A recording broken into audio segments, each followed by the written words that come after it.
Olá, boa tarde. Boa tarde a todas e a todos. Eu me chamo Sara Suliman, serei a moderadora desta sessão e é uma satisfação enorme estar aqui com vocês para mais uma tarde de debate no 10º Fórum de Internet do Brasil.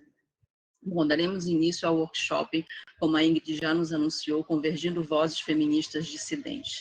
O que elas têm a dizer sobre gênero, empoderamento, política e internet. Abriremos nossas atividades com a apresentação de 3 painéis. A primeira palestrante convidada é a Camila Vilela. Camila é advogada do Molinas Advogados, mestranda em Direito Intelectual pela Faculdade de Direito da Universidade de Lisboa, pós-graduada em Direito Público pelo Centro Universitário Tabosa de Almeida, cofundadora do projeto Bússola e do capítulo do Legal Hackers Lisboa, membro associada à Associação Portuguesa de Direito Intelectual. Atua nas áreas de proteção de dados, privacidade e propriedade intelectual. A segunda palestrante convidada é Sandra Lurini, que é doutora pelo Programa de Pós-Graduação em Sociologia e Antropologia pela Universidade Federal do Pará, possui graduação em Filosofia pela Universidade Federal do Pará e graduação em Psicologia também pela Universidade Federal do Pará. Tem graduação em Direito pelo Centro Universitário do Estado do Pará e mestrado em Sociologia pela Universidade Federal do Pará. Atualmente é professora da FACE Widen, membro do Grupo de Pesquisa Filosofia e Política, Investigação em Política, Ética e Direito, ligado ao CNPq. Tem experiência nas áreas de Filosofia e Direito, atuando principalmente nos seguintes temas: direito de família, direitos humanos, feminismo, gênero, filosofia política e violência contra a mulher.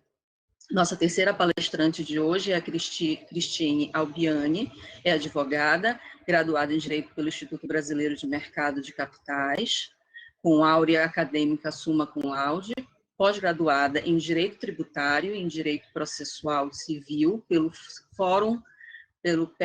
curso Fórum e Universidade Cândido Mendes. Também é autora do livro Violação de Direitos Autorais e Responsabilidade Civil, do provedor diante do Marco Civil da Internet. É integrante também do terceiro grupo de pesquisa do Instituto de Tecnologia e Sociedade, e que tem por objetivo explorar o impacto da inteligência artificial. É autora de diversos artigos jurídicos e também já contribuiu para o jornal o Estadão do Estado de São Paulo.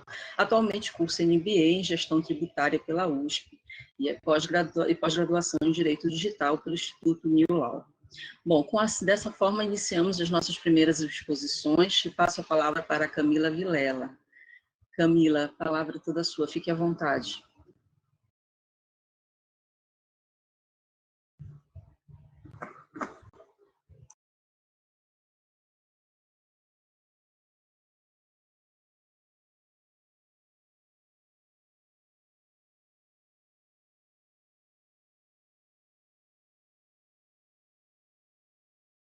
A esse debate, começo destacando que o maior meio de comunicação atualmente entre as pessoas é a internet, seja para comunicação pessoal ou profissional.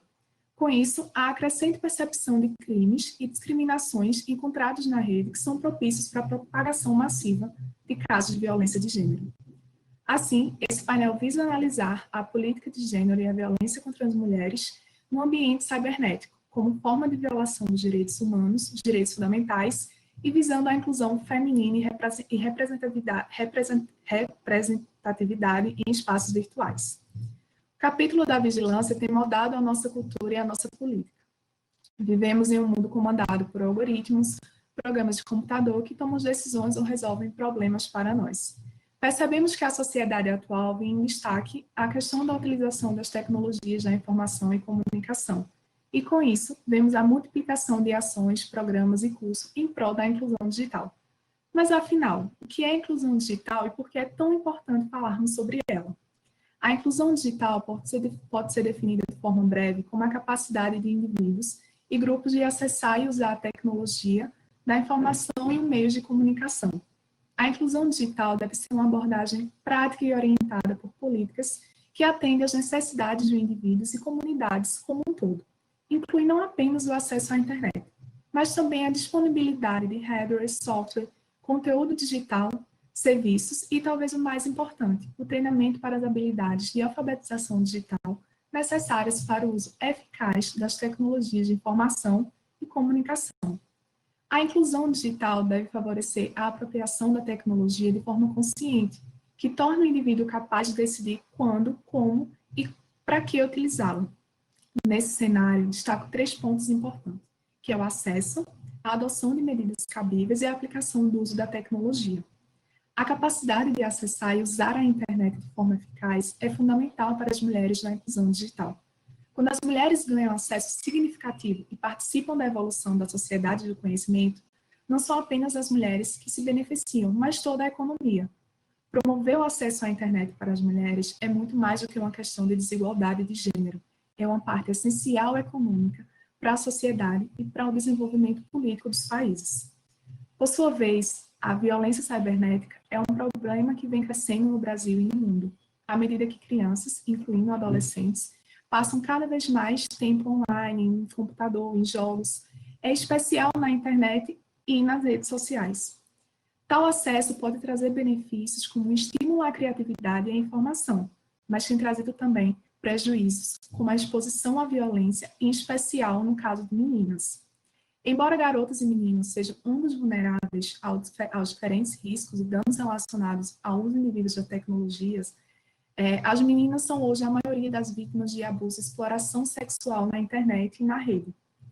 Para além do abuso sexual, as meninas enfrentam uma série de violências, como o bullying, o assédio sexual e moral e a intimidação, em casos em que excluem a dinâmica desigual de poder entre meninos e meninas. Tais problemas, eles se agravam à medida que fatores culturais, como a desigualdade de gênero, raça e classe social, amplificam a vulnerabilidade das mulheres. Existem formas de violências cibernéticas, incluindo a perseguição, pornografia não consensual ou pornografia de vingança, insultos e assédios com base no gênero, a técnica que é chamada slut shaming, que é um fenômeno no qual mulheres são classificadas de maneiras pejorativas quando se comportam fora de um modelo que é considerável aceitável pela sociedade tradicional, a pornografia não solicitada, a extorsão sexual, ameaças de violência e de morte, o doxing, que é a prática que consiste basicamente em obter dados privados de uma pessoa e torná-los públicos na web, e o tráfico facilitado eletronicamente. A Agenda 2030 de Desenvolvimento Sustentável, dentro dos compromissos que pauta, tem um dia laranja pelo fim da violência contra as mulheres. Em seu objetivo 5, o acesso das mulheres ao empoderamento tecnológico como os principais indicadores de progresso. Para garantir e atingir esse objetivo, é necessário que a internet seja um lugar seguro que permita que todas as mulheres e meninas exerçam seu pleno potencial como cidadãs. Outro ponto que trago é acerca da violência contra a mulher com deficiência e a invisibilidade sociojurídica. Alguns diplomas legais nacionais e internacionais tratam da violência de gênero e algum deles sobre vítimas com deficiência. Mulheres com deficiências, além de terem menos acesso à proteção contra a violência sexual e outras ofensas, com frequência são menos capazes de se defender. Os agressores habitualmente são provedores, cuidadores ou pessoas de quem elas dependem para ajuda física ou financeira. O receio de denunciar é enorme, inclusive porque há uma tendência de que suas denúncias não venham a ter crédito e também por não haver acessibilidade suficiente para que o Estado tome conhecimento desses fatos. Portanto, é preciso que os direitos humanos, enquanto conquistas civis e as graves violações a eles, com as desigualdades cometidas contra as pessoas com deficiência, é importante demonstrar a invisibilidade sociojurídica nas formas de violência sexual e de outras ofensas contra a mulher com deficiência e indicar especialmente sobre os fatores que aumentam essa invisibilidade e a possibilidade de existir um projeto de justiça que minimize as extremas desigualdades. A crítica constante sobre a violência cibernética, aliás, pode ser convertendo em abuso moral, o que afeta o bem-estar emocional, a autoestima e a liberdade de expressão feminina. O judiciário tem participado ativamente das repercussões civis e criminais dessa espécie de crime online, que ganhou novos parâmetros após a introdução de inovações legislativas, como exemplo do Marco Civil da Internet. Em 2018, por exemplo, foi publicada a Lei 3.772, que alterou a Lei Maria da Penha para criminalizar o registro não autorizado de conteúdo com cenas de nudez ou ato sexual de caráter íntimo e privado. Entre os tratados internacionais estão a Convenção Interamericana para Prevenir, Punir e Erradicar a Violência contra a Mulher e a Convenção sobre a Eliminação de Todas as Formas de Discriminação contra a Mulher. Por isso, eu quero chamar a atenção nesse painel, pensando nesses pontos. Buscamos saber qual é a percepção do público diante do tema, de algumas situações cotidianas e que, de fato, vivemos em um cenário de desigualdade. Como bem pontua Angela Davis em seu livro Mulheres, Cultura e Política, é essencial pensar em novas noções de igualdade, e para isso é preciso olhar para quem dedicou sua vida pela luta à liberdade. Sabemos que as vantagens digitais espalham desigualdades estruturais, econômicas e culturais mais aprofundadas. Assim, as políticas não podem ser apenas de natureza digital. As medidas para igualar o acesso devem estar baseadas em direitos humanos, incluindo as participações femininas para contribuir com o desenvolvimento social, econômico e cultural, devendo considerar a liberdade feminina para tomar todas as suas próprias decisões e incluindo as mulheres em todos os grupos sociais e estilos de vida na formação de políticas e tecnologias que afetam sua vida. A visibilidade em trabalhos acadêmicos dentro das leis, da sociedade, na política pública, é o início da visibilidade das mulheres. Por isso, a gente traz esse debate acreditando em algo que é extremamente essencial e que as vozes não se calem. Então, encerro aqui minha fala, agradeço mais uma vez pelo convite e coloco à disposição para as perguntas ao final do debate. Obrigada. Obrigada, Camila. Camila acabou de apresentar um painel intitulado Violência Cibernética contra Mulheres, Direito, Liberdade e Inclusão. Agora passamos a palavra para Sandra Laurini, que apresentará um painel intitulado Justiça Restaurativa, Formação dos Círculos de Paz para a Promoção da Igualdade de Gêneros. A palavra é sua, Sandra, fique à vontade. Tá. Me ouvem? Tudo certo? Sim. Boa tarde a todas, a todos e a todos. Então, eu vou falar da justiça restaurativa, né, dando ênfase aos ciclos restaurativos, aos ciclos de paz para a promoção da igualdade de gênero. Inicialmente, cabe definir, né, ou pelo menos tentar uma definição do que é a justiça restaurativa, que não é um conceito unívoco, né, é passível de várias definições, mas eu vou adotar aqui a perspectiva de que se trata de um sistema de justiça alternativo, né, ao sistema convencional, né, ao sistema punitivo, retributivo. E no caso das mulheres, né, há vários estudos que revelam, né, que esse sistema convencional, retributivo, ele não é adequado às demandas das mulheres, né? Então, daí a possibilidade, eu trato em termos de possibilidade, de pensar na justiça restaurativa como uma via alternativa ou mesmo complementar ao modelo convencional. E por que essa preocupação, né?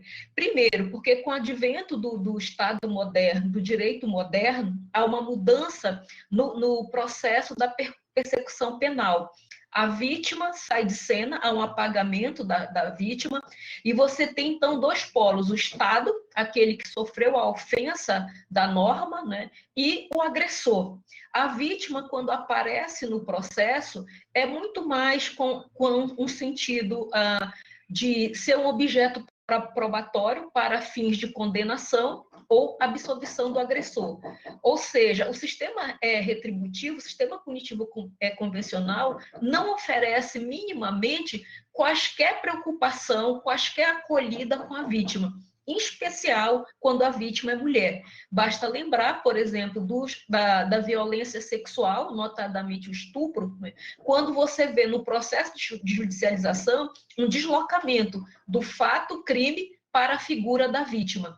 E aí a palavra da vítima, que às vezes é o único elemento probatório, né, e que deveria ser valorizado como elemento probatório, recai sobre essa palavra da vítima uma espécie de hermenêutica da suspeita, né, de suspeitar sobre o que ela está falando, de buscar outros elementos, não para protegê-la, mas para culpabilizá-la.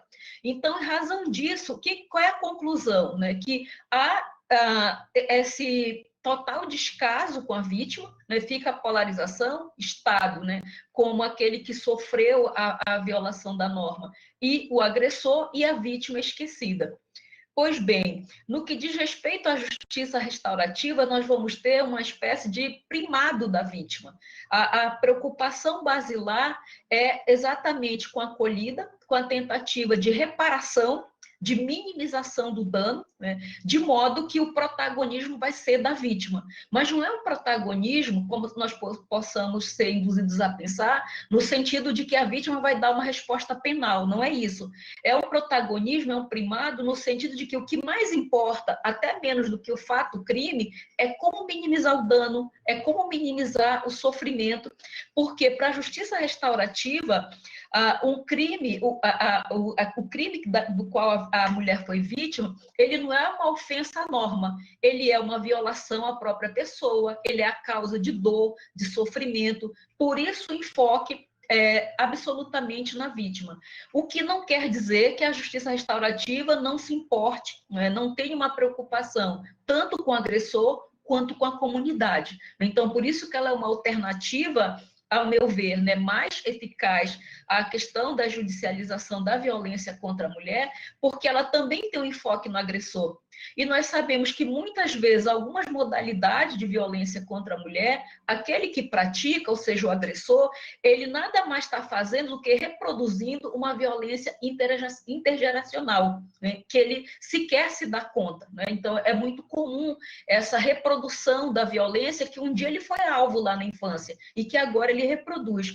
Então, exatamente por essa razão, que a utilização dos círculos restaurativos, que promovem o diálogo, né, que promove a escuta respeitosa, e que no momento do círculo, quer dizer, o momento anterior, que é o do pré-círculo, onde o facilitador vai verificar se aquela situação, se aquele conflito se adequa ou não, porque o círculo restaurativo é apenas um dos métodos da justiça restaurativa, não se encerra aí. Então, o facilitador vai verificar se aquela situação de conflito é adequada ou não ao uso dessa metodologia.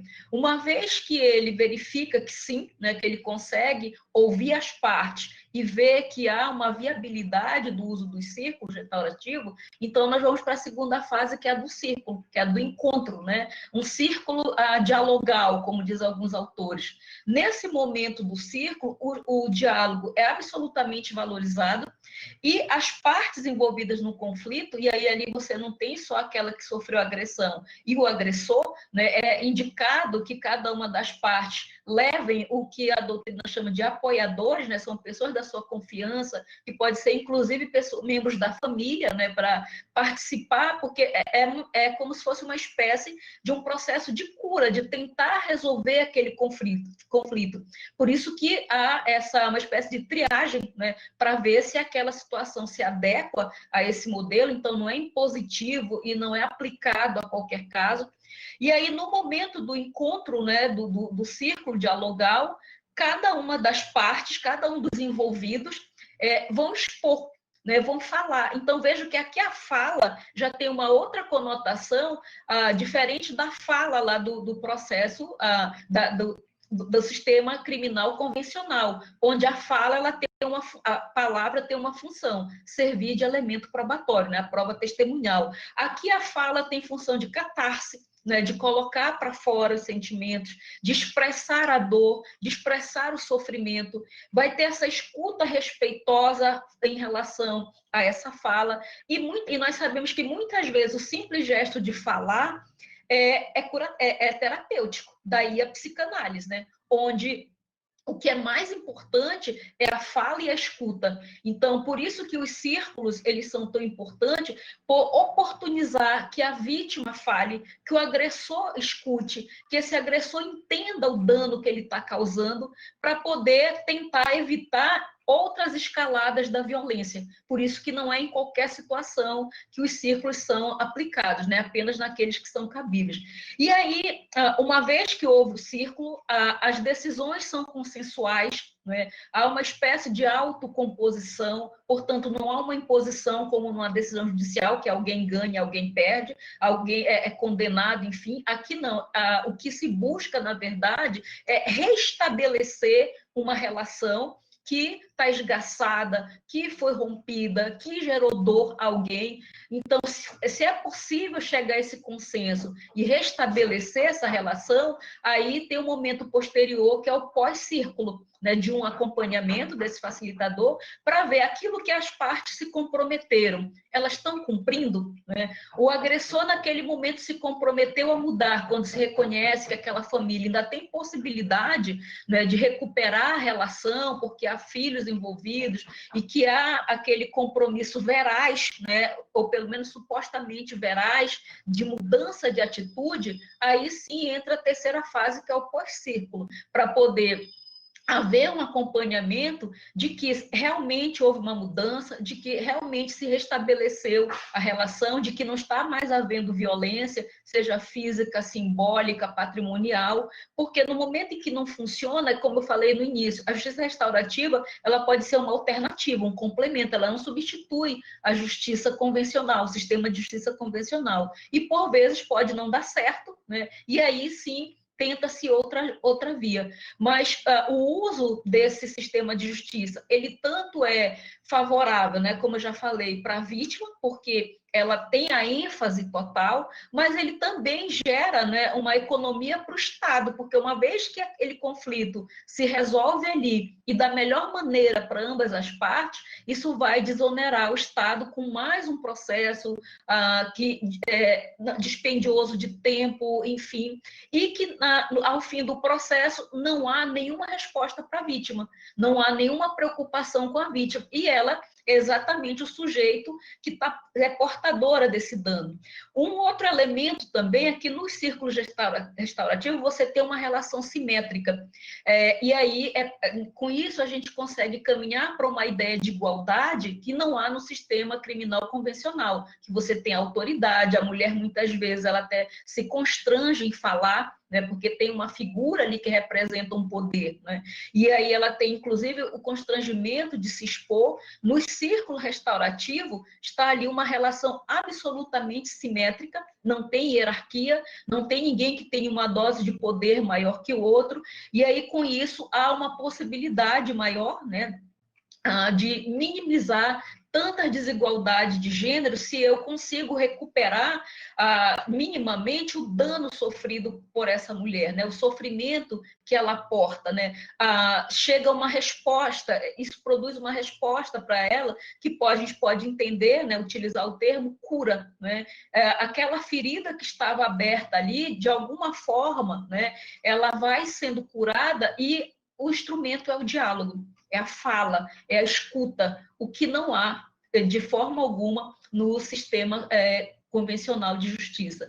Então, especialmente tem algumas experiências exitosas, né, no caso da violência doméstica, né, da violência contra a mulher, notadamente quando se verifica que ali tem alguma possibilidade de haver uma recomposição, né? Então, isso não é utilizado para violências em grandes escaladas, né?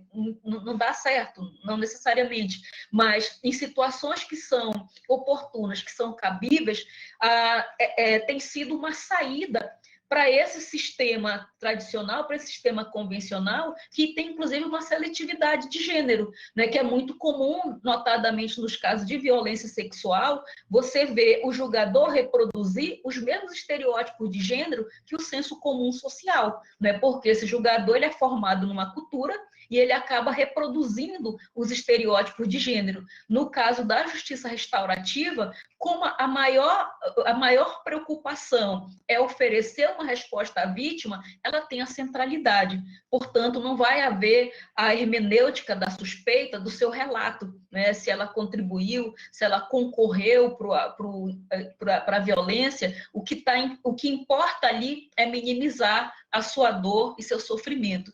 Então, a minha tese é de que isso é uma aposta, não tem uma resposta definitiva, não dá para dizer que é uma resposta cabal, mas como nós, do sistema convencional, nós só constatamos a sua ineficácia, né, e a sua dificuldade, dada a sua seletividade de gênero também, porque não é só de raça e classe, está aí a criminologia feminista mostrando de como também encerra essa seletividade de gênero, então é pelo menos uma aposta, né, uma possibilidade de saída para a judicialização das questões que envolvem a violência contra a mulher, buscando minimamente, né, diminuir essas desigualdades de gênero. Então, era isso que eu gostaria de falar. Eu agradeço ao convite, né, e a oportunidade de estarmos aqui nessa tarde discutindo questões tão importantes para todas nós mulheres, mas também para a sociedade de modo geral, porque se nós almejamos uma sociedade civilizada, nessa sociedade ela não pode ser impregnada, a marca dela não pode ser a desigualdade de gênero, né? E aí, exatamente essa nossa luta para que a gente minimize, né, e busque uma sociedade mais igualitária. Muito obrigada. Muito obrigada, Sandra. Sua fala foi muito potente. Obrigado mesmo. Eu passo a palavra agora para a Cristine Albiani, que apresentará o painel intitulado Desafios e Atravessamentos entre Direito, Inteligência Artificial e Racismo em Tempos de Crise e Covid-19. Cristine, fique à vontade, por favor. Muito obrigada, gente. Vocês me escutam bem? Estou muito feliz e lisonjeada de dividir esse workshop com pessoas que admiro tanto e para trazer à tona esses temas que são tão importantes para a gente falar. E agora eu vou começar com uma constatação. Com o avanço da tecnologia e da contaminação desenfreada do coronavírus, a inteligência artificial ela vem cada vez mais sendo utilizada como um instrumento de combate à disseminação da doença no mundo. Dentre as mais diversas formas de utilização da IA, que hoje integram todos os setores socioeconômicos em ambientes públicos, domésticos e empresariais, é inegável seu papel de protagonismo, principalmente na área da saúde e da medicina. Ainda mais quando se vê que a inteligência artificial ela ganha destaque desde a triagem da doença até a vacina e as pesquisas.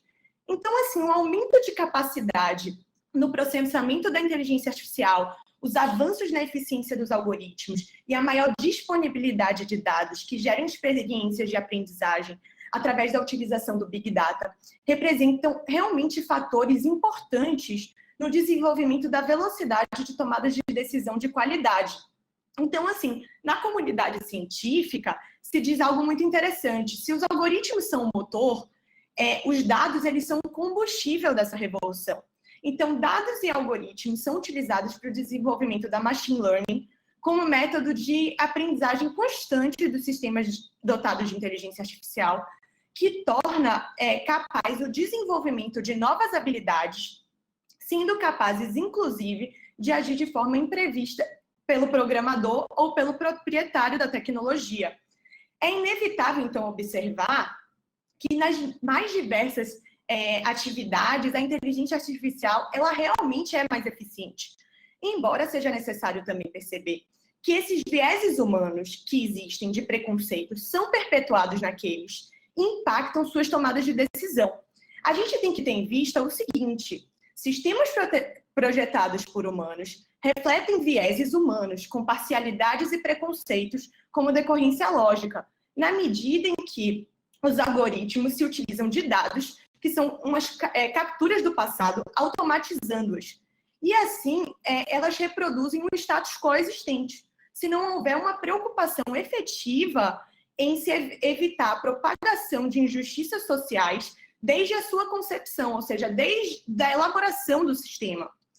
Se de um lado a gente pode afirmar que a tecnologia ela vem desbravando novos resultados jamais vistos de forma eficaz, célere e precisa, no momento em que a velocidade pode realmente salvar vidas, de outro, a exponencial utilização da IA vem revelando falhas que são capazes de reafirmar práticas racistas na sociedade, colocando em evidência a temática da ética e da moral, principalmente quando se fala em soluções apresentadas por ela.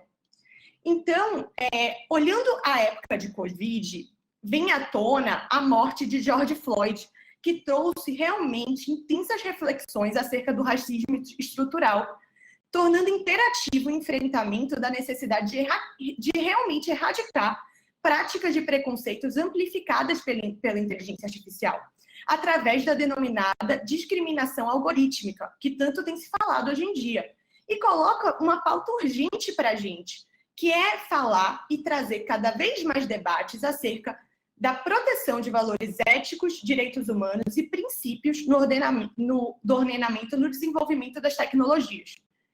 Então, tem um caso muito interessante da Joy, que fala da utilização de um sistema aberto de reconhecimento facial, e ele trouxe à tona um preconceito muito complicado. Ele vai ser citado pela Camila, talvez, durante o workshop, e é um belo exemplo de como vieses algorítmicos podem perpetuar preconceitos e a necessidade de se questionar se a inteligência artificial ela está atuando realmente de forma ética nas tomadas de decisão. Porque o algoritmo, ao mesmo tempo que pode ter um efeito ruim em relação a esses vieses, ele pode também atuar identificando os vieses e criar formas de eliminá-los. Então, de fato, às vezes o sistema que é utilizado apresenta um dataset viciado ou incompleto, onde há necessidade de utilização de uma maior variedade de dados para apresentar uma maior diversidade de resultados no desenvolvimento do sistema, sob pena de se gerar um efeito discriminatório intenso e que possui a capacidade de propagar de forma muito maciça, pela potencialidade de utilização do software em diferentes lugares, preconceitos, e isso é o que a gente pretende trazer aqui à tona. Exatamente essa crítica que a Cat O'Neill, ela traz, ela é uma cientista da computação, e ela vai trazer num TED super interessante o que ela chama de programa de armas de destruição matemática, Weapons of Math Destruction. E ela vai falar que, normalmente, quando vemos um programa de inteligência artificial, a gente acha que ele é científico, que ele está correto, sem questionar, muitas vezes, se realmente ele está correto. E se tem um problema, ele pode se multiplicar de forma muito, muito exponencial, gerando sérias violações de direitos humanos, pois não respeita realmente fronteiras de tempo e de espaço.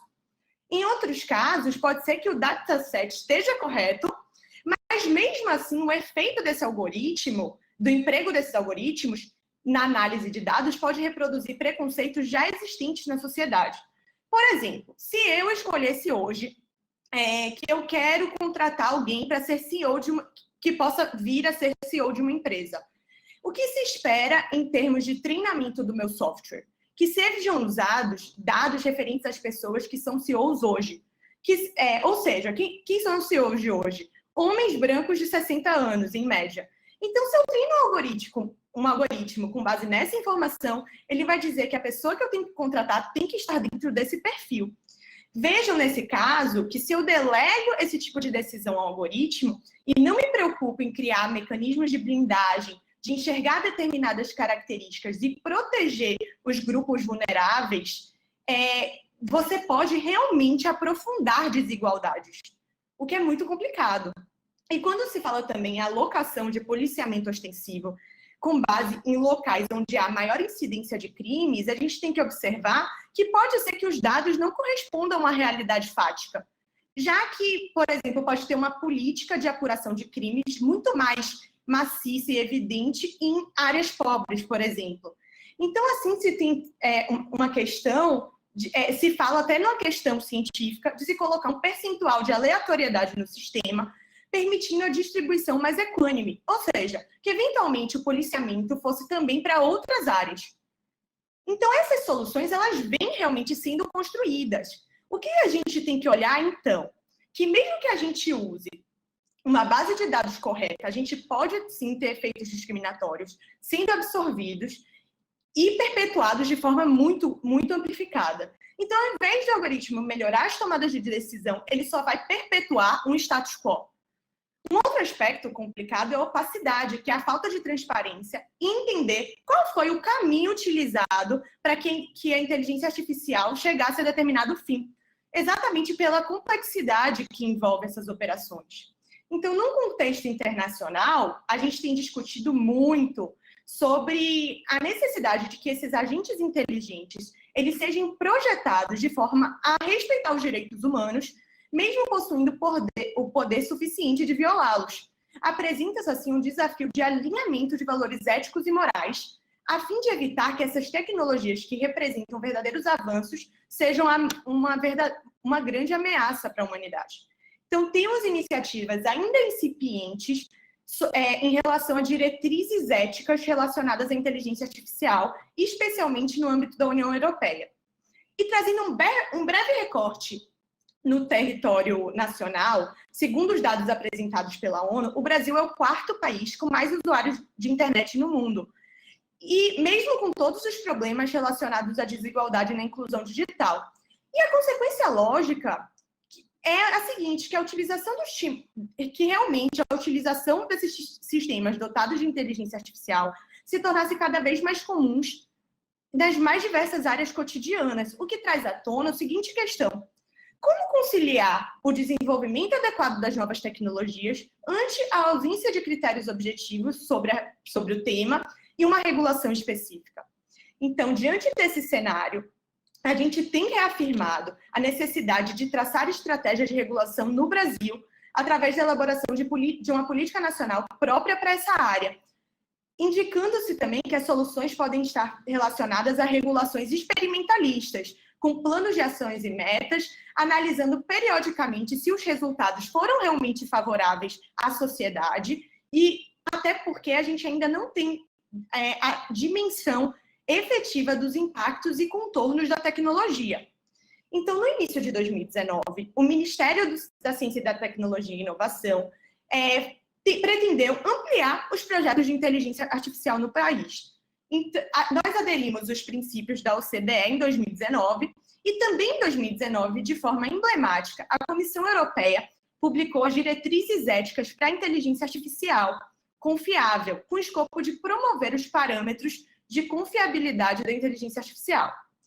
Em razão de todas essas incertezas, inseguranças no desenvolvimento da tecnologia, evidencia-se uma série de preocupações acerca dos aspectos éticos relacionados à tomada de decisões e à utilização dessas ferramentas inteligentes, evitando que ela possa reproduzir de forma escalada o racismo estrutural atrelado à sociedade.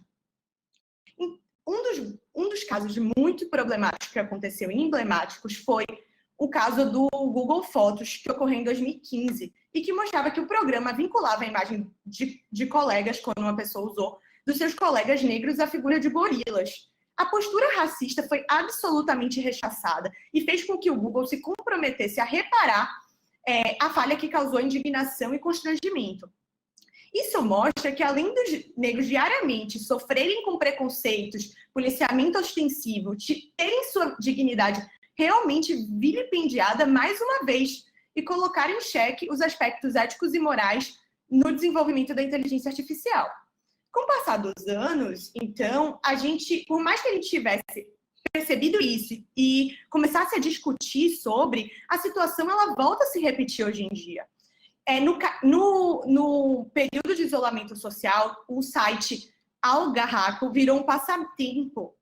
E era o seguinte, as pessoas tiravam uma selfie e eles iam pintar aquela imagem de acordo com o estilo de história da arte, o que acabava deixando mais europeia o rosto da pessoa. Então, diante de todos esses episódios, que são exemplos muito problemáticos do uso da inteligência artificial, a gente tem que falar que os algoritmos utilizados nas plataformas podem sim ser tendenciosos, parciais e herdarem preconceitos contidos nas bases de dados criadas pelos seres humanos. Então, desenvolvedores de sistemas inteligentes são, em sua maioria, jovens, brancos e de sexo masculino que trabalham em grandes corporações. Se as atribuições de experiências por esses profissionais da tecnologia digital não forem atreladas aos preceitos éticos e morais, a inteligência artificial será um vetor para sedimentar o preconceito, reafirmando o racismo estrutural e causando enormes danos à sociedade. Um fato é que a ética precisa ser aplicada nas questões tecnológicas, vistos que não há espaço para condutas negligentes. O primeiro passo é entender que a inteligência artificial não é um instrumento autônomo. Ele aprende e compreende o direcionamento apresentado nas bases de dados. Assim, a gente não pode perder de vista que, no campo da tecnologia, a inteligência artificial deve ser programada e utilizada em consonância com a responsabilidade social e princípios, para que não seja um instrumento colaborador e incentivador de práticas racistas que tivemos o desprazer de observar nos noticiários em meio à pandemia. Padrões éticos e morais devem ser previamente instituídos na própria base de dados, a fim de erradicar as práticas preconceituosas. Um dado interessante é que as empresas começaram a se mobilizar de certa forma em relação a isso.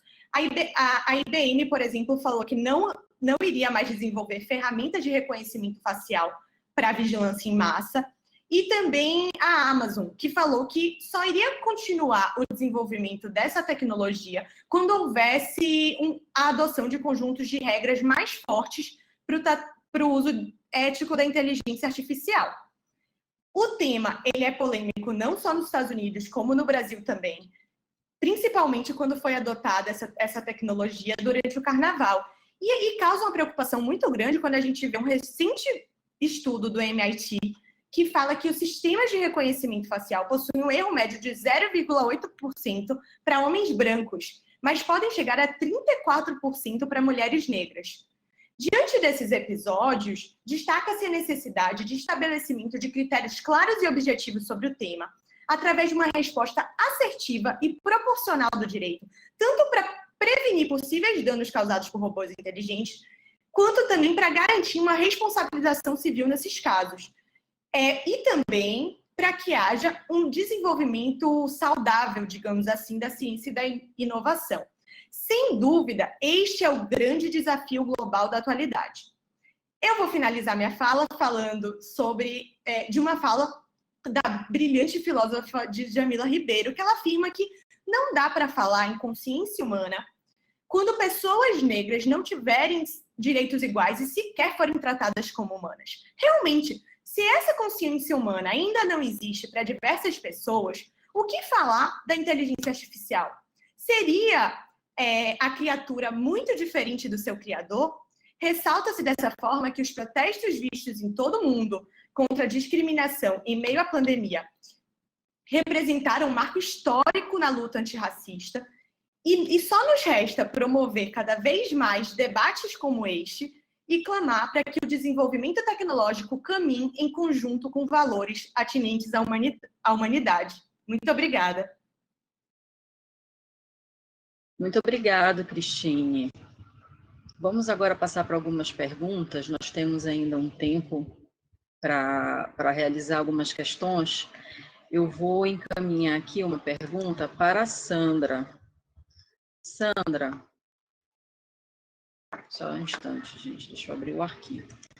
Sandra, acho que tu falaste bem sobre isso na tua fala, né? Apresentaste a razão pelo qual a justiça restaurativa pode ser um dos caminhos para abordar e para problematizar a violência de gênero, mas eu gostaria que tu comentasses um pouco mais a respeito, talvez apontando algumas perspectivas de como isso pode acontecer.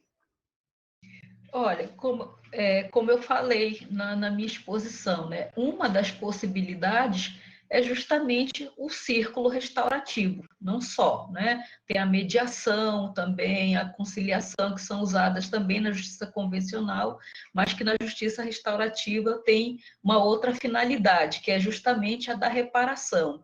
E esse sistema alternativo ele já vem sendo largamente utilizado, por exemplo, na Austrália, em alguns estados dos Estados Unidos, né? Mostrando tanto no que diz respeito a essa economia do Estado, mas também de como isso possibilita, né, essa recomposição, o próprio termo, né, a restauração do dano.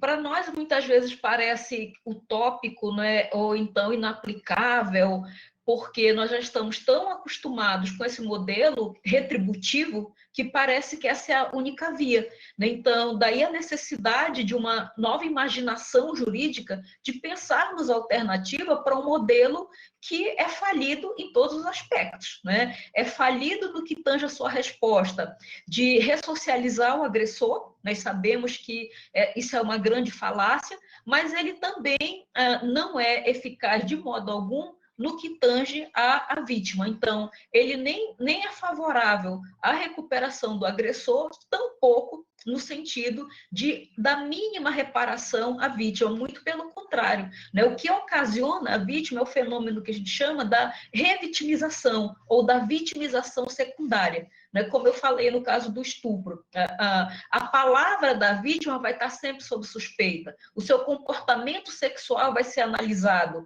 a sua conduta moral vai ser analisada. Então, há um deslocamento do fato criminoso para a figura da vítima. A justiça restaurativa faz uma inversão. Importa menos o fato criminoso, mas o que ele causou na vítima. E como eu falei, muitas vezes o simples fato dela estar diante do agressor, né, expor seu sofrimento e poder, inclusive, perdoá-lo, né, a justiça restaurativa trabalha com essa dimensão do perdão, que não é a dimensão religiosa, isso é um processo terapêutico, né? Ela se sente bem do que ela simplesmente saber que ele foi condenado a 5 anos de prisão. E daí, né? E para ela, quem olhou para ela, quem a ouviu, o que aconteceu com a vítima, a gente simplesmente ignora, né? Então, como eu falei, é muito mais em termos de possibilidade, de nós pensarmos isso como possibilidade. Não estou apresentando como uma solução, porque esse seria o ideal para nós mulheres, uma solução para banir, por vez, todas as formas de violência contra a mulher, mas a gente tem que pensar alternativas enquanto o modelo convencional não funciona. Obrigado, Sandra. Obrigado, Sandra. Esse é um debate que a gente precisa ampliar, né? E pensar também o recorte de raça aí nessa discussão é muito necessário, né? Muito obrigado, Sandra. Eu vou encaminhar uma pergunta agora, a partir do tempo que a gente tem. A gente está com o tempo um pouco apertado, mas eu vou encaminhar uma pergunta para a Cristine, que terminou de falar, e eu fiquei pensando, Cristine, apontaste algumas dessas empresas, né, que elas acabam precisando repensar suas políticas, né, especialmente essas políticas no âmbito da internet. Eu fico pensando, essas empresas que detêm essas tecnologias, elas têm algum tipo de atitude que possa rever essas práticas racistas? Porque, de alguma forma, suas práticas já acabam perpetuando, mas elas existem hoje, tu já até apontaste o caso da Amazon, né? Elas acabam tendo alguma forma de rever, elas são, vamos pensar legalmente, elas são obrigadas a rever? Existe algum tipo de punição caso elas não façam essa releitura de suas políticas, né, relacionadas à venda de seus produtos ou de suas imagens? Olá, tudo certo, né? Estão me ouvindo? Então, essa pergunta ela é muito interessante e ela bota em questão como anda a regulação da inteligência artificial no mundo e como os países têm se comportado. A questão principal agora é assim, nós não sabemos todas as delimitações da tecnologia. Então, sem saber todas as delimitações da tecnologia, como poderíamos estipular regras, a gente chama hard law, né? Como se fosse uma hard law. Ou seja, regras assim de aplicabilidade imediata em relação a isso. Por isso, fala-se de regulações mais abertas que tragam diretrizes. E, assim, diretrizes éticas para que os próprios agentes eles se adaptem e tentem criar mecanismos para não propagarem, por exemplo, preconceitos, vieses algorítmicos e etc. Tem se estudado muito sobre isso. Nos Estados Unidos, por exemplo, eles têm uma dinâmica de que os próprios agentes se autorregulem. Então, leva muito em consideração essa questão da imagem da empresa perante os seus consumidores, que motivam elas a tomarem iniciativas. Você vê, por exemplo, que no caso de todos os protestos antirracistas que a gente viu agora, essa morte que foi num caso absurdo de George Floyd, isso tudo motivou as empresas a tomarem algumas iniciativas em relação à inteligência artificial para não propagar preconceitos, ou pelo menos, assim, não se arriscarem perante isso. Então, que nem eu falei, a IBM falou que não produziria mais reconhecimento facial para esses casos de policiamento ostensivo e etc., para não realmente não causar vários danos aos direitos humanos. A Amazon também teve uma postura similar. Então, o que a gente observa é que esses agentes, eles vão se autorregulando perante a imagem deles diante da sociedade. Apesar de não ser, da gente não poder ainda dizer que tem uma regulação efetiva. O que a gente tem é a responsabilização nesses casos. E a gente até fala, um tema super importante hoje em dia, é a responsabilização civil por atos de inteligência artificial. Então, como se daria a responsabilização? Seria pelo proprietário da tecnologia, o desenvolvedor? Seria, na verdade, uma solidariedade entre eles? Então, tudo isso se discute para a gente tentar minimizar os riscos. Só que, efetivamente, a gente observa que regras efetivas de aplicabilidade direta. O que a gente pode fazer é, por exemplo, instituir uma regra isolando aquela tecnologia, que é bem interessante, falam até do sandbox, que você isola a tecnologia para tentar regular ela e numa experimentação você vai vendo se aquela regulação ela tem efetividade ou não. E se ela não tiver, você vai reformulando ela. Então, tudo é nesse viés de nós não sabemos todos os contornos, e se nós não sabemos todos os contornos, nós também temos que ter algumas ressalvas quanto à regulação, apesar dela existir e dessas diretrizes éticas elas serem extremamente relevantes no âmbito corporativo. Obrigado, Cristine. Vou encaminhar uma pergunta para a Camila. É bem interessante quando a gente pensa na violência que as mulheres sofrem, né, no âmbito cibernético. E, sobretudo, no Brasil, onde a gente tem vários recortes e realidades para pensar. E aí, uma pergunta que eu faço, Camila, para a gente trazer aqui para problematizar, pensar, é como a gente pode obter dados sobre a violência que mulheres pobres e periféricas sofrem, né, na internet? É possível mapear essas informações ficam em algum banco de dados?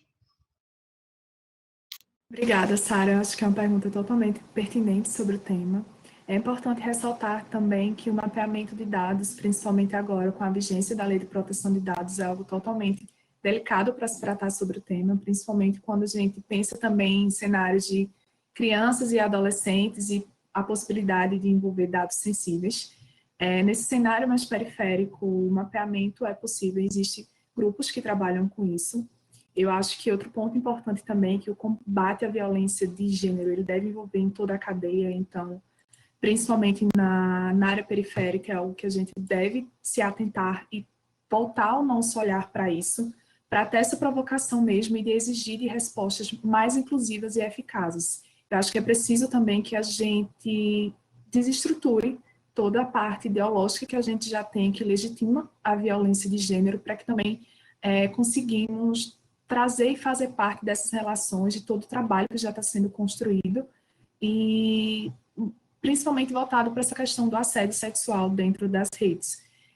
Eu acho que a igualdade, a liberdade, a sororidade e a representatividade são palavras que definem o que é empoderamento feminino e o que a gente deseja alcançar na sociedade através dele. Eu acho que trazer esses recortes, como você pontuou, são essenciais, principalmente as pessoas que são responsáveis pela formulação de políticas em todo o mundo, para desempenhar um papel fundamental no aproveitamento potencial no aproveitamento mesmo positivo da internet e da inclusão que a gente tem na rede, para criar uma estrutura propícia à inclusão digital dessas mulheres, principalmente nesse cenário periférico.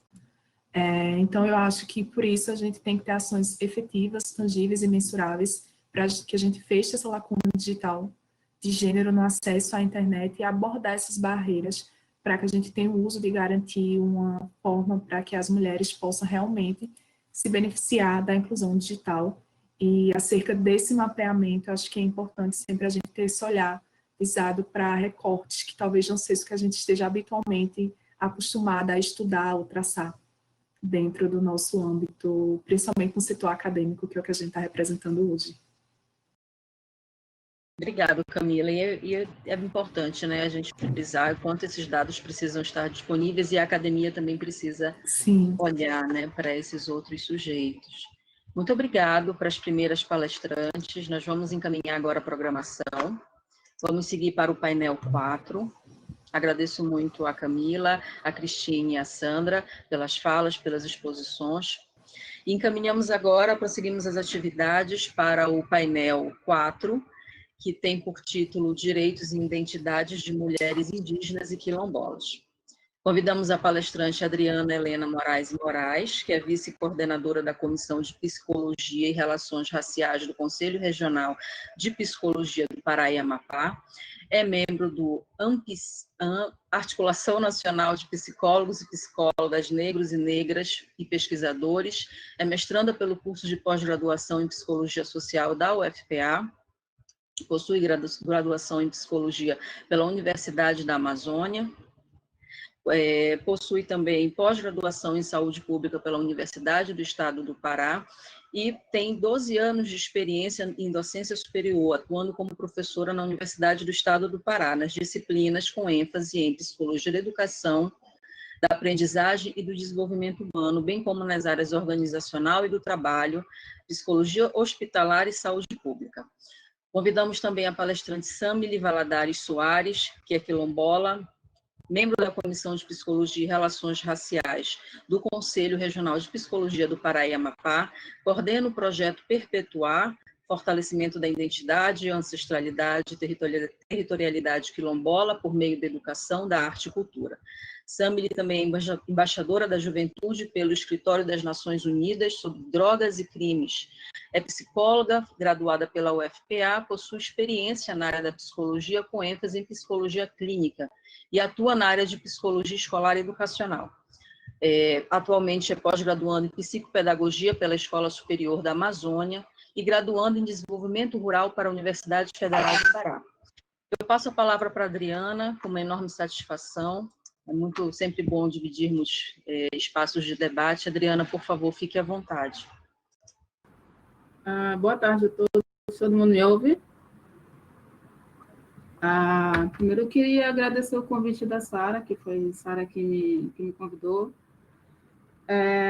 Segundo, eu queria agradecer ao Ricardo, sempre muito gentil, muito atencioso e muito educado com a gente. Assim, Ricardo,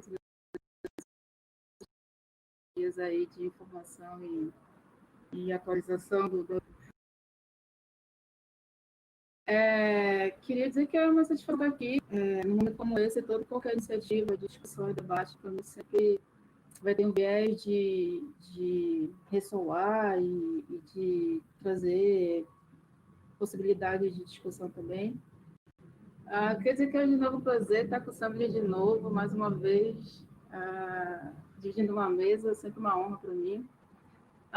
Só atualizando um pouco as coisas, eu atualmente estou afastada dessas duas instituições, tanto da comissão quanto da Psinep. Dizer que é um prazer enorme, uma satisfação enorme saber que o Samily vai estar lá agora, que é um espaço que, para mim, foi de muito afeto, de muita atuação e de muitas lutas e embates políticos também. Quando a senhora me convidou para o evento, eu fiquei pensando no título, né, e nas palavras, não sei se isso é a psicologia, muita metodologia, mas eu fiquei pensando nessa palavra, né, dissidentes, aí também lembrei um pouco do Foucault. Eu dizer da minha formação, eu sou a caçula de 5, né? Meu pai era borracheiro, minha mãe é dona de casa. Queria começar por aí, fazendo uma lição com essa palavra. Eu acho que ser dissidente num país do Brasil, isso já é ser dissidente. Eu já consegui na cidade fazer psicologia, fazer uma pós-graduação, estar em outra pós-graduação, ter sido professora de ensino superior. Por que eu estou falando que isso já por si só já é ser dissidente? Porque quando você olha as estatísticas de qualquer instituto, seja ele privado, seja ele público, IBGE, IPEA, o que você quiser, né? Secularmente, a gente está sempre em déficit, está sempre fora dessas estatísticas. Para mim, dissidente, ela por si só, acho que já conta um pouco da minha história. Eu queria começar por aí, eu sou psicóloga, né? Pensar nessa palavra, pensar também no percurso da minha família. Todos os meus irmãos conseguiram chegar também até a universidade. Então, somos uma família de dissidentes também. E por que eu estou trazendo isso? Eu acho que a Cristine falou sobre isso, né? Um pouquinho da fala dela. Ela falou sobre racismo estrutural, né? Então, para nós, sujeitos pretos, o racismo sempre será uma barreira e um muro quase disponível. Então, quando eu estudei psicologia, eu acho que a Samir também pode comungar comigo da minha experiência. Eu era a única aluna preta de 2 turmas. Então, de 100 alunos, eu era a única turma. Eu era a única preta de 2 turmas. Eu queria também endereçar minha fala por aí. Então, obviamente que talvez aquelas pessoas que estavam ali, todas brancas, tinham estranhamento de ser a única preta. Né? E aí, pensando em conceitos aqui, que é o que eu estudo, branquitude e branquidade no Brasil, aqueles meus colegas ali não tinham estranhamento consistente de ser única preta, né? Ao contrário, sempre o discurso era da meritocracia, eu consegui chegar lá por meu esforço próprio. Então, pensar em incidência em vozes no Brasil, para mim, obviamente, me remete à minha condição de mulher preta. E ter estudado psicologia é um curso que quem está na área da educação, quem estuda ações afirmativas, a gente entende que é um curso branco, assim como direito, odontologia, medicina, engenharia, são cursos que a gente entende que são cursos brancos, porque secularmente era essa o perfil de ser que a gente tinha, né, antes das discussões afirmativas. E pensar nessa dissidência é pensar o modo como nós, né, mulheres, aqui obviamente mulher preta, a gente consegue romper transpor essa barreira que é institucional e chegar até a academia. E aqui eu queria também pontuar, e quando a gente chega até a academia, eu vou falar um pouco também da psicologia, como se a psicologia é um curso branco, nós ainda somos um curso que você prepara o psicólogo para ser um profissional liberal, para abrir um consultório lindo e cheiroso para atender uma elite branca engenheirada para a terapia. Então, nós passamos por uma revisão curricular que foi muito difícil, foi muito custosa, com muitos embates, a gente conseguir colocar na nossa nova estrutura curricular 639, que versa sobre o estudo da cultura e da história afro-indígena brasileira, tivemos embates políticos muito grandes dentro da nossa área. E quando a gente olha a estrutura curricular da psicologia, a gente só estuda a teoria, a gente tem uma epistemologia eurocêntrica, né? A gente não tem uma epistemologia que dê conta das nossas particularidades enquanto sociedade, obviamente, racista e sexista. Essa daí, né? Centros formados para que a gente continue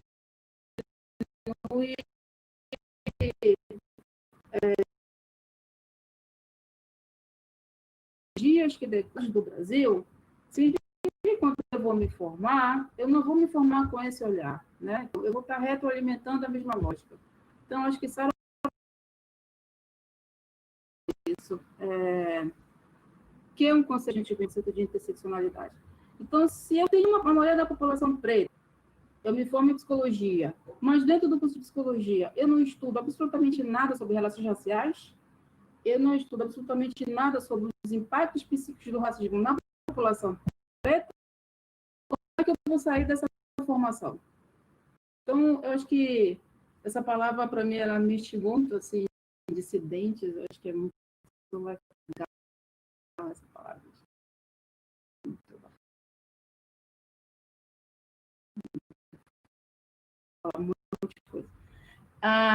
E a pensar nessa psicologia e nessa formação, e aí quem discute, quem estuda relações raciais no Brasil, você se forma e sai ainda com um olhar embranquecido, o olhar da branquitude, o olhar da branquidade, né?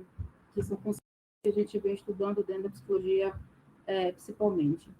Então, como é que a gente vai romper essa estrutura racista e sexista se você não tem a formação teórica e epistemológica para isso, né? E aí que eu queria chegar. Então, pensar que talvez eu seja uma voz dissidente, pensar que eu seja dissidente, Adriana, isso não foi construído. Adriana, desculpa te interromper, porque a gente não está te vendo na tela. Tu desligaste a câmera? Verifica, por favor. Não, meu bem. Ai, Jesus. A gente não consegue te ver. Está me ouvindo, é? É. Não te vi, não. Vai lá. Ai, meu Deus. Vê se tu consegues. Tá, enquanto isso eu vou falando.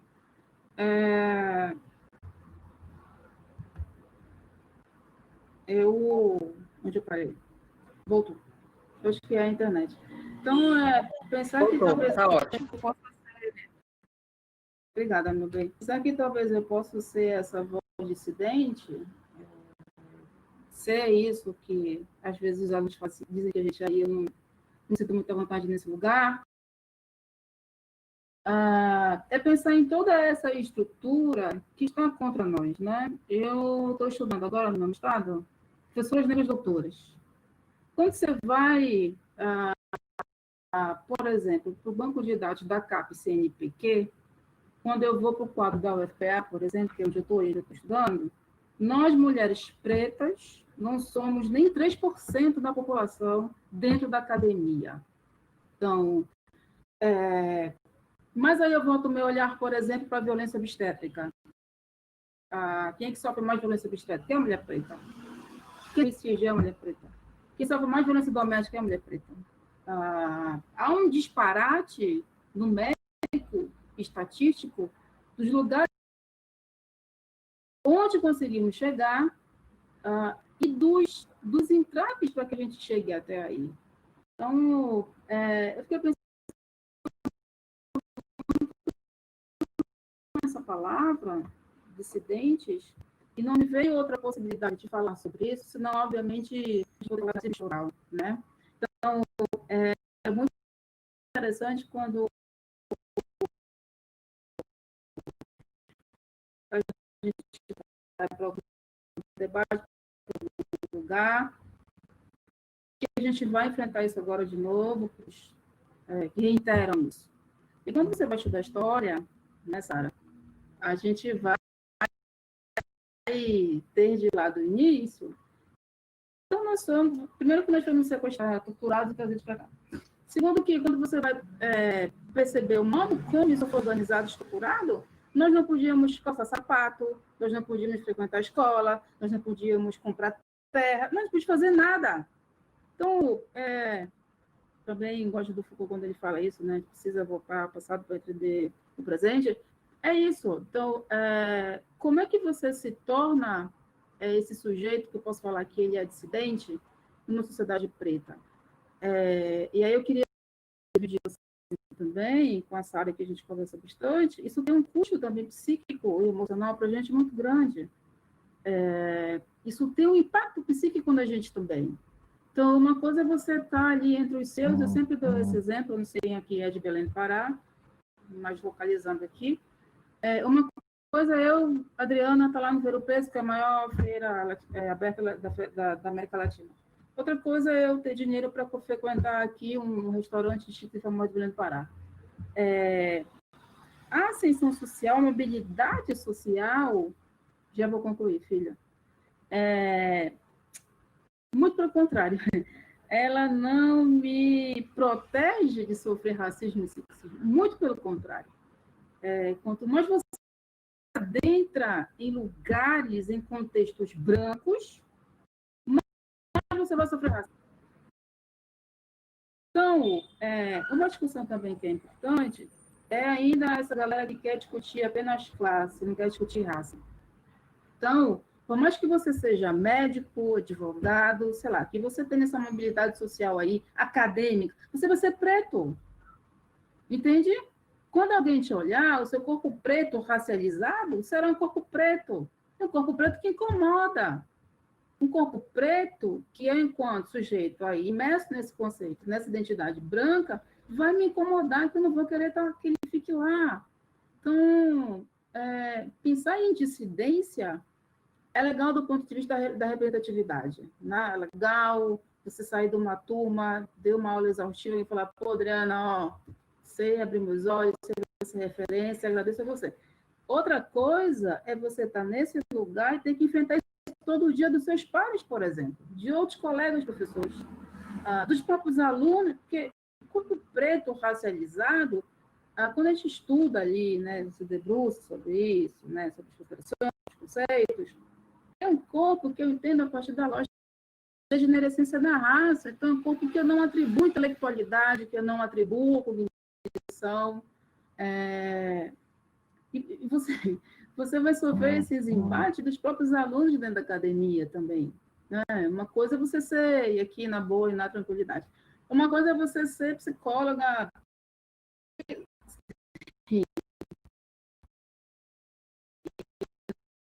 Vocês têm alguma advogada aqui, eu lembro que aconteceu recentemente, dela lá e falou assim, ó, você não tem cara de bandido, você é branco e do olho azul. Então, a racialização dos corpos brancos e corpos pretos, já lhe coloca nesse lugar, né? E ser dissidente, volto a falar, além de ser um investimento,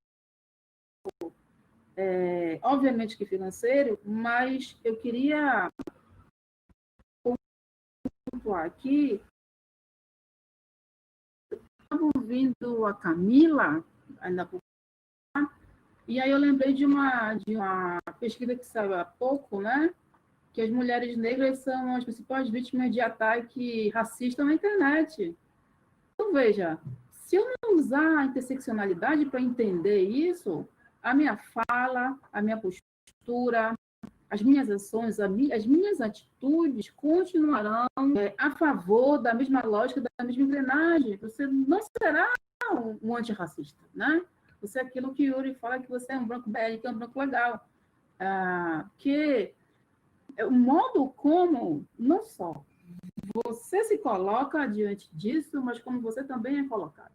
Então, vou falar, ser dissidente, e eu falo agora, né? Eu sempre falo para os meus alunos que hoje eu estou cansada, já estou cansada, agora eles que vão ter que ir aí, essas coisas aí. A gente tem um custo emocional muito grande, assim, de ver que só sofrer um impacto. O racismo, por si só, ele já te traz um impacto psíquico muito grande. Você ser exposto em rede nacional e mundial tem um impacto maior ainda, né? Então, a gente tende a achar bonito, a elogiar, a admirar as mulheres pretas que estão no fronte, que estão na luta, que falam, que se posicionam. Mas, por trás disso, tem um custo. Tem um custo emocional, psíquico, subjetivo, ser dissidente. Porque você passa a ser mais ainda do que você já é. Uma coisa é aquilo que Lélia fala, que Patrícia Colin Rios também fala, né? Vou concluir, Sara. São aquilo que elas chamam, em diferentes contextos e nomenclaturas, as nossas imagens de controle, né? Então, a mulher preta, ela tem uma imagem de controle, né? Qual é a imagem de controle do jeito preto? É que ele aceite tudo e fique calado, que ele não se rebele. Então, a coisa fala, você foge dessa imagem de controle, né? Você não é mais o preto conveniente, você não é mais o preto calata, você é aquele que duvida, que fala, que questiona, você é aquele que desmente toda uma estrutura de branqueamento que o Brasil tem, por exemplo, né? Que a gente entende que o Brasil foi pensado para ser uma nação que aos poucos iria se embranquecendo. E aí a gente sai do âmbito das políticas de branqueamento. Políticas de branqueamento no Brasil.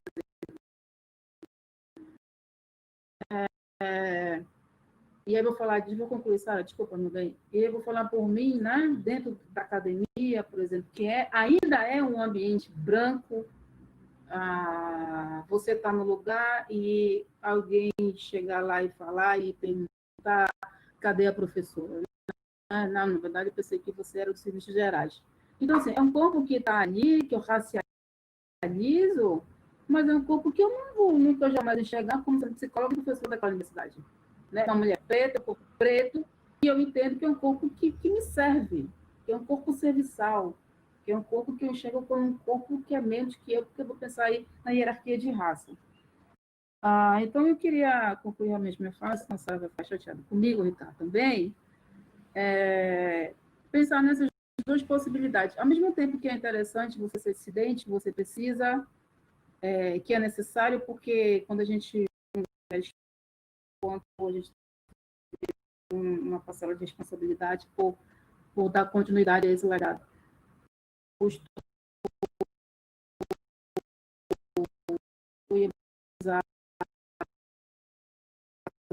Tem um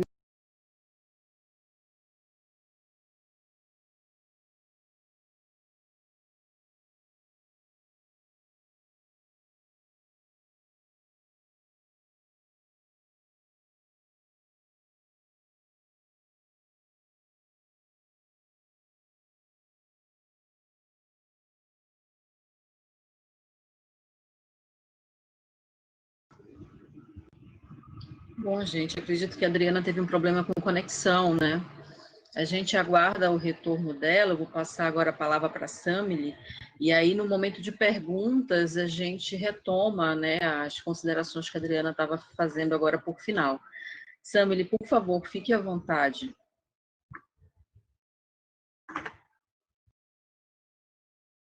Ok, boa tarde, gente. Inicio a minha fala agradecendo o convite de estar participando, né, desse workshop tão potente, onde as nossas falas realmente estão ecoando e estão sendo representativas. É sempre muito significativo estar ao lado da Adriana, como ela falou, e a fala dela me contempla de inúmeras maneiras, me contempla e me atravessa. E eu inicio a minha fala retomando um pouquinho da apresentação que foi feita, como a Sara disse, eu sou quilombola, eu sou do quilombo Oxalá de Jacundaí, território quilombola de Jamboaçu, Moju, Pará. Sou psicóloga, formada pela UFPA, educadora social e ativista, coordeno o projeto Perpetuar, vou falar dele um pouquinho no final, participo de inúmeros projetos da Comissão de Relações Raciais do Conselho e estou ocupando espaços. Então, inicio a minha fala demarcando o quanto é importante ter uma mulher quilombola aqui hoje, nesse workshop, ter mulheres negras aqui hoje, ocupando esses espaços que também são nossos, e que nós temos potencialidade para ocupar esses espaços e para estar falando, trocando, transmitindo conhecimentos e aprendendo também. Então, eu sempre demarco que eu sou quilombola antes de falar da minha formação. E eu sempre digo isso, pois a minha identidade, a minha ancestralidade quilombola é o que mobiliza todas as minhas práticas, sejam pessoais, sejam profissionais. E isso é importante. É desse local que eu falo, é mobilizada por essa ancestralidade que eu falo. Então, falar sobre direitos e sobre identidades das mulheres quilombolas e entrelaçando com esse debate tão importante sobre a internet, traz um ponto que é essencial no debate, que é a questão do acesso. A Adriana trouxe muito bem isso na fala dela também, e eu vou retomar daqui a pouco. Não tem como falar sobre mulheres quilombolas, sobre população quilombola, sem falar de identidade, ancestralidade e territorialidade. Essas três palavrinhas eu sempre carrego comigo porque elas têm um significado enorme. Como eu falei, a ancestralidade que nos mobiliza, que nos impulsiona, a identidade, as nossas identidades que são múltiplas, as nossas construções pessoais, subjetivas nos espaços que nós ocupamos, e a territorialidade, que é base para compreender os territórios quilombolas, para compreender as populações, nós, mulheres quilombolas. O protocolo de consulta prévia livre e informada do território quilombola de Jamboaçu, ele inicia falando que nós somos um só povo, movidos pela nossa territorialidade ancestral. Então, quando nós trazemos isso no nosso protocolo, isso demarca que essa questão desse vínculo com a terra, desse contato, é uma questão central. Não tem como falar de quilombos no Brasil, e falo no plural, porque os quilombos eles são diversos, não tem como homogeneizar. E trazendo também para esse contexto amazônico, que é um contexto mais específico, que traz uma diversidade enorme também dos quilombos na realidade amazônica e no Pará. Então, os nossos quilombos eles são diversos, e não tem como falar de quilombos sem falar de territorialidade, sem ter a questão da terra como questão central, pois é a partir da luta pelo direito à terra que nós vamos mobilizar todas as outras lutas. A luta por acesso à educação e saúde contextualizadas, por saneamento, por segurança, pelo bem viver quilombola, por acesso a tantos outros direitos também que nos cabem, e as nossas populações são historicamente negligenciadas e invisibilizadas. As nossas demandas, elas são negligenciadas historicamente por conta desse racismo que impera sobre os nossos corpos, nos oprime de diversas maneiras, trazendo sofrimento físico, sofrimento psicológico, como a Adriana já falou aqui também, e impera também nessa questão de acesso. Então, quando eu falo de direitos e dessa questão da terra, que é uma questão central, eu trago que esse direito aos nossos territórios ele é garantido desde a Constituição Federal de 88, mas na prática isso não acontece, de fato. Lá no artigo 68 das disposições transitórias fala que ao remanescente de quilombo cabe a propriedade definitiva das suas terras, devendo o Estado garantir a titulação. Uma postagem recente da CONAC, que é a Coordenação Nacional de Comunidades Quilombolas do Brasil, fala que no ritmo que nós estamos, apenas em 1000 anos, todas as comunidades quilombolas do Brasil serão tituladas. E isso demarca essa opressão, essa violação de direitos e esse sofrimento psíquico e nos diversos campos, como eu já falei, já que a terra é uma questão central. Trago a Convenção 169 da Organização Internacional do Trabalho, que vem falar sobre essa autonomia de se autogerir, de se organizar, de garantir esse bem viver dos povos indígenas, dos povos tribais, dos povos tradicionais. Na Convenção 69 vem falar o quanto todos esses direitos, à educação, à saúde, têm que ser contextualizados, têm que partir das nossas perspectivas e têm que ser construídos em diálogo com as nossas comunidades. Lá vem garantir o direito à consulta prévia livre e informada. Nós, do território quilombola de Jamboaçu, temos o nosso protocolo, que não é respeitado, mas nós temos, e estamos na luta para fazer ele valer, porque nós devemos ser consultados na construção de qualquer política pública, de qualquer intervenção que venha recair, que venha atuar sobre os nossos territórios, sobre os nossos corpos. E sabemos quanto o poder do capital ele é cruel. E ele invade os territórios quilombolas, os territórios indígenas, ele mata simbolicamente, psicologicamente, ele mata fisicamente, principalmente nesse contexto de pandemia. Eu sempre falo que a pandemia ela é um amplificador das desigualdades, das inúmeras violações de direitos. Então, é preciso trazer isso para a cena também. Esse ano, o Estatuto da Igualdade Racial ele completou 10 anos, e é um marco histórico na luta do movimento negro por direitos, mas nós ainda estamos engatinhando nesse processo também. Ele vem demarcar essa luta por essa construção de equidade a diversos direitos, nesse combate e enfrentamento ao racismo, mas nós estamos engatinhando. Por isso que lá no início eu demarquei o quanto é importante termos uma mulher quilombola nesses espaços aqui também, deveria ter uma companheira indígena aqui também para estar falando sobre tudo isso. E diante desses pontos todos que eu já trouxe, eu trago duas palavrinhas também que são essenciais, que é território e acesso, colocando no plural, né? Territórios e acessos. E quando eu falo de territórios, eu não estou falando apenas de território geográfico, território físico do quilombo ou da cidade, independente do espaço. Eu falo de territórios subjetivos, territórios identitários, territórios ancestrais, territórios que nós ocupamos, e nós somos territórios, nós mulheres quilombolas somos territórios múltiplos que nos expressamos de diversas maneiras com uma potencialidade enorme. E trago o debate para esse território que está sendo ocupado por nós também, que nos é de direito, que é o território da internet. E o quanto essa discussão é pertinente para trazer a outra palavrinha que eu falei para vocês aqui, que é a questão dos acessos. Temos que considerar os inúmeros enfrentamentos das comunidades quilombolas, de nós, mulheres quilombolas, nos espaços que nós ocupamos. Considerar que, muitas vezes, para ter acesso à educação, à saúde, temos que nos deslocar das nossas comunidades para as cidades. E, chegando lá, a saúde e a educação elas são embranquecidas e urbanizadas. Quando nós temos a Resolução 08 de 2012, que garante uma educação contextualizada, como nós temos esses diversos documentos que eu já falei aqui também, que garantem acesso à saúde, à educação de maneira contextualizada, e isso nos é negado.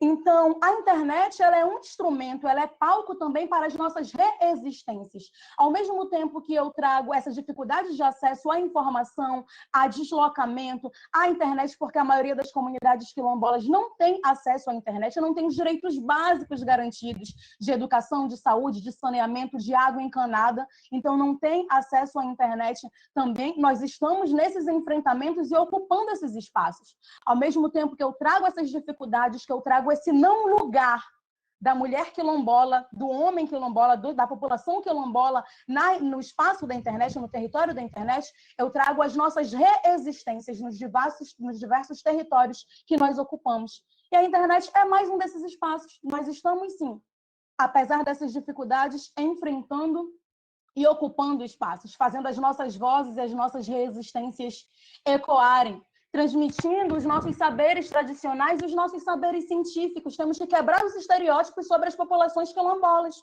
sobre os territórios quilombolas. No quilombo, nós produzimos conhecimento, nós produzimos ciência, nós produzimos saberes que são ancestrais. Eu sempre demarco o quanto eu sou continuidade nesse processo todo. Enquanto jovem, enquanto mulher quilombola, amazônia, eu sou continuidade de tantas outras que vieram antes de mim. Então, nós estamos ocupando espaço. As ruas, as universidades, é importante demarcar, sim, quando a Adriana trouxe o termo, né, a importância de estar falando sobre esse termo dissidentes e como é, né, gente, para uma mulher quilombola chegar ao ensino superior, para uma mulher quilombola ser psicóloga, ser advogada, ser médica, porque nós estamos ocupando todas as profissões e nós temos uma potência enorme para isso. Mas quantos atravessamentos nos envolvem, nos agridem, nos violam até esse processo, até chegar na academia? Nós temos aqui na UFPA o PSE, o Processo Seletivo Especial para Indígenas e Quilombolas, que a UFPA ela está à frente, sim, de diversas políticas públicas para acesso das nossas populações, mas ainda estamos engatinhando, como eu falei também, porque muitas vezes esses processos seletivos especiais, eles garantem o acesso, mas não garantem a permanência. Quando chega lá, há um processo de institucionalização desses nossos saberes, e é preciso demarcar isso, que os nossos corpos, que as nossas vozes estão ocupando esses diferentes espaços, que nós temos muita coisa para ser demarcada, para ser transmitida, que nós estamos na contramão de todas essas opressões, que eu sempre demarco também, produzindo conhecimento. Nós não somos produto de estudos, nem público, nem objeto de estudo. Nós somos aqueles que estamos também sendo protagonistas e isso precisa ser colocado. Nós temos vozes, temos potência, temos corpos, estamos em movimento. E quilombos são isso. Quilombos são afetos, são resistências, são enfrentamento, são força, são ancestralidade. E eu encerro a minha fala falando que esse acesso à internet também é um direito das populações quilombolas, que nós, mulheres, estamos na linha de frente de todas essas lutas que eu falei aqui, pelo acesso à terra, por educação, por saúde. O exemplo disso é o Projeto Perpetuar, que é um fruto da mobilização de mulheres, inspirada em uma mulher quilombola, que foi a minha avó, Perpétua. E nós estamos contando as nossas histórias que foram tantas vezes contadas por outras vozes, por vozes brancas. Então, é importante demarcar tudo isso. Agradeço mais uma vez o convite para participar, me coloco à disposição para os possíveis questionamentos e demarco que estamos, sim, aquilombando esses processos e continuaremos nesse aquilombamento, ocupando todos os espaços, inclusive esse aqui e tantos outros. Obrigada. Muito obrigada, Samily. Uma fala super potente. É o segundo momento que eu te encontro, né, em participação em evento virtual, e sempre fico muito feliz de ver tua fala, e realmente é muito importante demarcar esses lugares. Bom, gente, nós estamos com um tempo bem corrido, ainda temos um último painel, que vai ser composto pela Camila, Cristine e Pietra. E eu sugiro, né, que uma das palestrantes possa fazer a fala, se for possível. A gente tem um tempo de mais uns 5 minutos, estou averiguando aqui sobre isso, mas eu acho que nós podemos iniciar, né?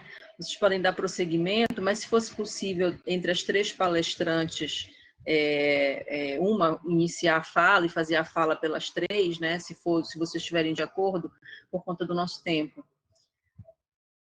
Pode ser assim?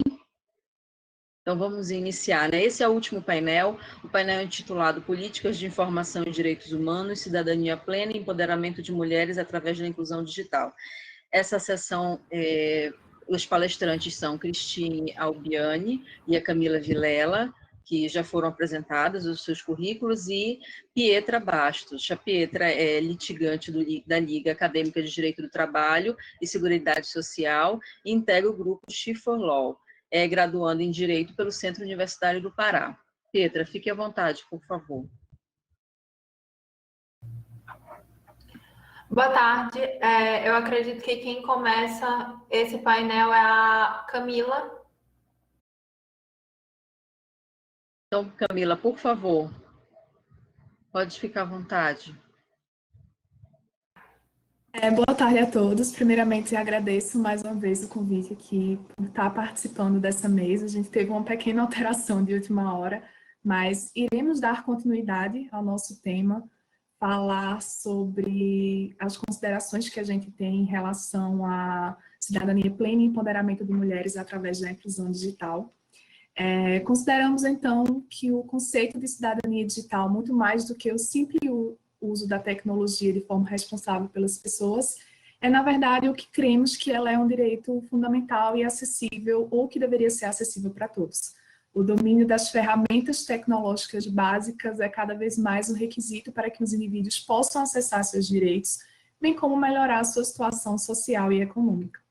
Portanto, nesse painel, eu, como mulher nordestina, sou do interior de Pernambuco, de Bonito, trago aqui ao lado das outras oradoras, se bem restar tempo, porque a gente está com o tempo corrido, mas eu vou pontuar alguns questionamentos sobre a cidadania plena e o empoderamento das mulheres através da inclusão digital. Essa inclusão, entretanto, é suficiente em si para garantir ou não as situações econômicas e melhoradas de igualdade. A aquisição de competências digitais, ela não supera os obstáculos, como a discriminação por idade, sexo, nacionalidade, raça, ou o equilíbrio entre o trabalho e a responsabilidade familiares.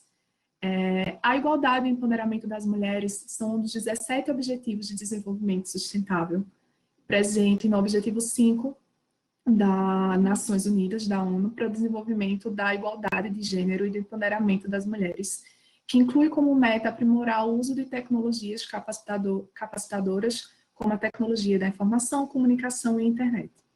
Vale destacar que o empoderamento das mulheres tem 5 componentes: o senso da autoestima, o direito de determinar e escolher o que a gente quer e o que a gente acha que é ideal para nós, o direito de ter acesso a oportunidades e recursos, o direito de poder controlar as nossas próprias vidas, tanto dentro de casa quanto fora dela, e a capacidade de influenciar e termos uma direção de mudança social para que a gente crie uma ordem na sociedade mais justa, principalmente dentro do cenário econômico, tanto nacional como no viés internacional. E com o surgimento das novas tecnologias da informação e as mudanças profundas, tanto sociais como culturais, tem informações e pontos que estão sendo construídos, mas que nesse cenário é necessário a gente se atentar aos problemas enfrentados diariamente por mulheres e à residência solidária. Apesar de ser o meio de procura de trabalho mais utilizado hoje em dia, a internet, na verdade, exagera em relação a lacunas discriminatórias. No que se refere à utilização para melhorar os perfis profissionais, por exemplo, geralmente quem se destaca como um perfil mais qualificado são os homens, e se beneficiam em termos de acesso à informação e participação online. Outro exemplo que temos é que na edição do Women's Digital Inclusion da ONU em 2017, dentre os pontos abordados, foi destaque a necessidade de desenvolver políticas holísticas intersetoriais que envolvem as barreiras ao acesso e ao uso da tecnologia pelas mulheres, e recomendam garantir programas educacionais inclusivos e a participação das mulheres no desenvolvimento da inteligência artificial, a fim de evitar o preconceito de gênero.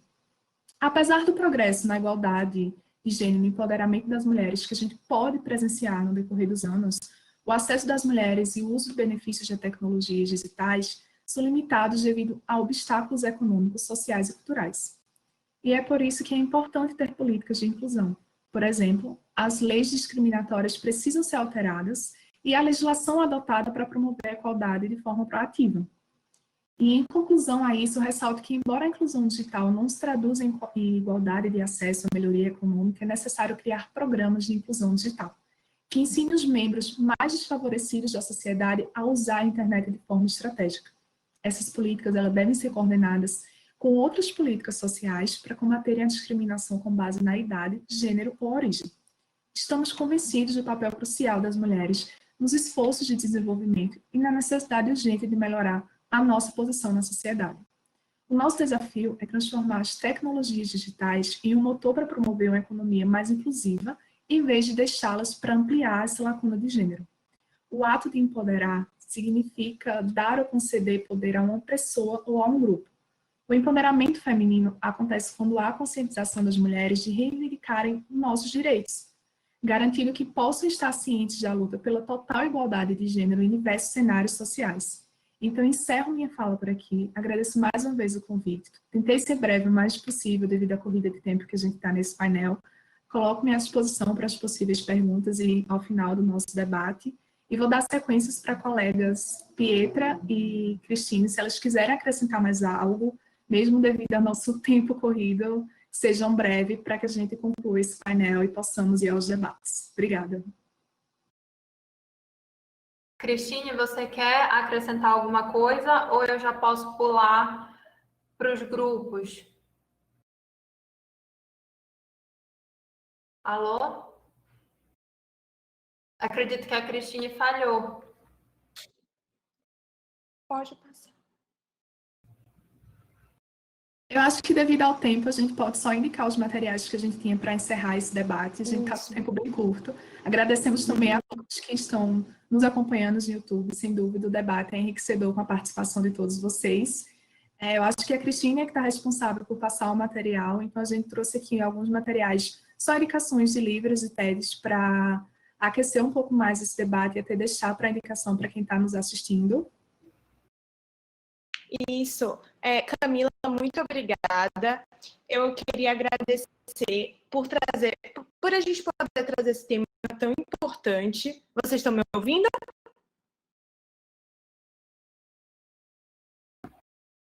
E falar que a gente tem realmente uma importância muito grande agora, nesses ambientes de debate, para trazer o fomento realmente a essa dimensão coletiva nos espaços, que a mulher seja ouvida, que a mulher seja colocada numa posição de destaque.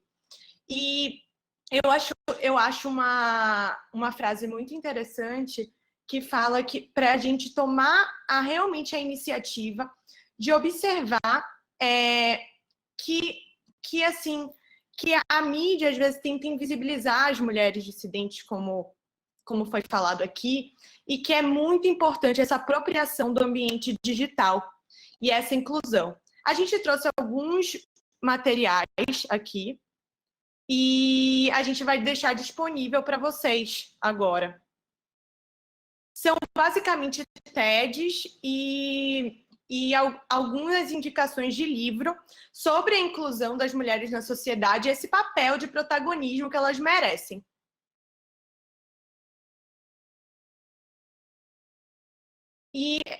Então é isso, a gente vai deixar esse material para vocês e a Pietra vai finalizar com uma observação. Oi, infelizmente a minha fala vai ser bem breve, então eu vou só focar no ponto principal mesmo, que é a questão que a equidade de gênero ela não é apenas um direito fundamental, mas ela também é um meio para a gente garantir o próprio desenvolvimento da nossa sociedade.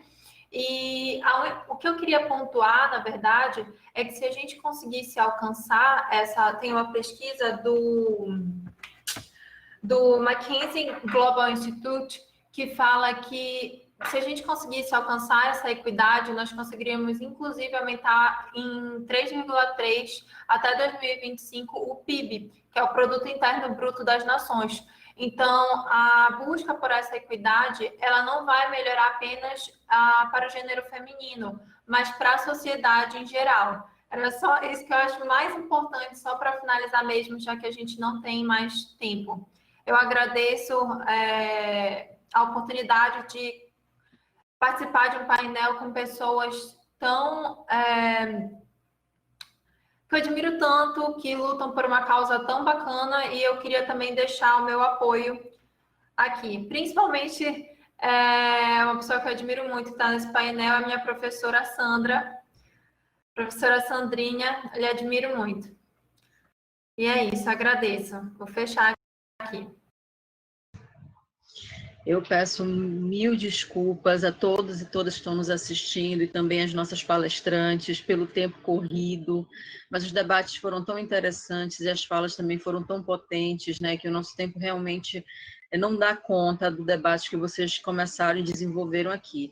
Eu só vou finalizar, infelizmente não teremos o espaço de perguntas e de considerações finais devido ao tempo, porque terá outra atividade agora, mas quero agradecer a todas pelas falas, pelo trabalho que é executado por vocês, pelas propostas de possibilidades de debate que foram apresentados. Agradeço muitíssimo também a organização do 10º Fórum de Internet do Brasil pela oportunidade, por essa troca, e agradeço também ao Ricardo Damasceno, que nos uniu nessa tarde e nos possibilitou esse diálogo.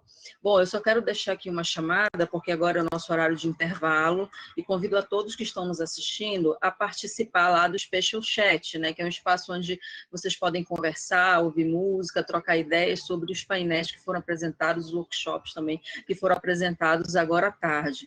Eu agradeço a todos e todas, para mim foi um prazer estar aqui e mediar essa mesa com vocês. Até a próxima.